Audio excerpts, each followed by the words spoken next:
over the history of the Israelites and before we go into that, what's your opinion on the Levite hypothesis that they were just the Levites were enslaved and they moved out of Egypt led by Moses and lived in Midian for a time where they became acquainted with Yahweh and then introduced his worship to the Holy Land when they went there following the collapse of the Bronze Mm-hmm. Age and When you figured that Yahweh and El were two versions of the mm-hmm. one Almighty God, and it went from there. And the Levites became assimilated into the tribes of Israel and became their guardians and priests ever since. Well, if you ever hear Friedman talk about his hypothesis in a paper, about 80% of his discussion is talking about the documentary hypothesis, and then he gets to the Levite hypothesis. Okay? Yeah. Mm-hmm.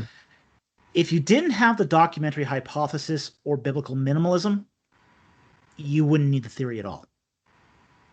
It's really just a theory to support the idea of an actual exodus while maintaining the theoretical constraints of the documentary hypothesis.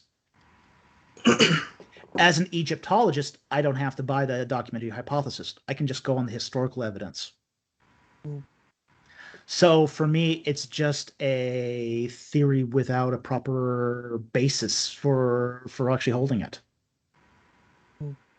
Because here's the thing, the documentary hypothesis proposes a very, very late date for the Torah documents.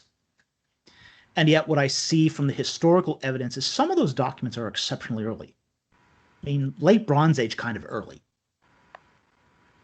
So if we got late Bronze Age documents here, even if they're edited together, then the necessity for a documentary hypothesis is almost non-existent. You don't need a documentary hypothesis if you've got late Bronze Age documents. Mm-hmm.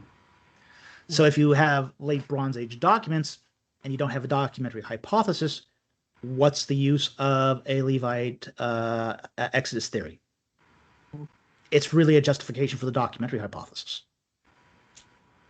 And an explanation for why the Israelites Israel isn't mentioned in the Song of the Sea and then in the Song of Deborah. Yeah, there's other he does, but then again he's going down that sort of textual, tradition of orality, finally by writing, finally by redacting, finally by final redaction in Babylon.